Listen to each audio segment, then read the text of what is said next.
Depuis 2017, la France a fait un choix clair, investir massivement dans la culture afin de la placer au cœur de son action publique. Ce choix s'est traduit, et nos rapporteurs l'ont dit, par des engagements budgétaires inédits.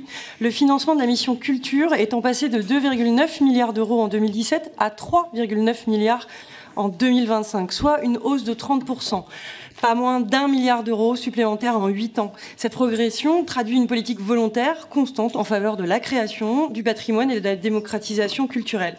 Cette ambition, nous l'avons portée collectivement, convaincus que la culture n'est pas une dépense, mais un investissement dans la cohésion nationale, dans notre identité et surtout dans notre avenir.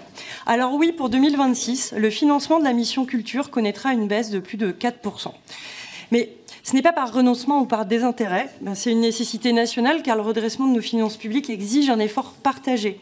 À nous d'en faire une transition maîtrisée qui ne fragilise pas nos acteurs culturels. Car depuis 8 ans, l'État n'a cessé de soutenir la culture sur l'ensemble du patrimoine. Du territoire. Nous avons investi dans notre patrimoine, pilier de notre identité, la restauration de Notre-Dame de Paris, l'ouverture de la Cité internationale de la langue française à Villers-Cotterêts, symbole d'un héritage vivant, ou encore la création d'un nouvel établissement, les Manufactures Nationales. C'est un opérateur qui valorise nos métiers d'art et les savoir-faire, et qu'il convient d'accompagner davantage. Nous y reviendrons. Toutefois, l'action en monument historique et patrimoine monumental subira une baisse de 21%. Monsieur le rapporteur Patriélétus, quelle méthode mettre en œuvre pour mieux flécher les investissements et optimiser les dépenses liées au patrimoine? S'agissant du programme création, Aaron Baladnan, vous l'avez rappelé dans votre rapport, entre 2020 et 2025, les crédits ont augmenté de plus de 25%. Ce sont des hausses qui ont permis un formidable essor du spectacle vivant. Vous l'avez dit aussi, le fonds PAPSNI n'est pas pour rien, ça a favorisé l'emploi artistique. Ce fonds a prouvé son efficacité, il faut désormais le pérenniser et le renforcer.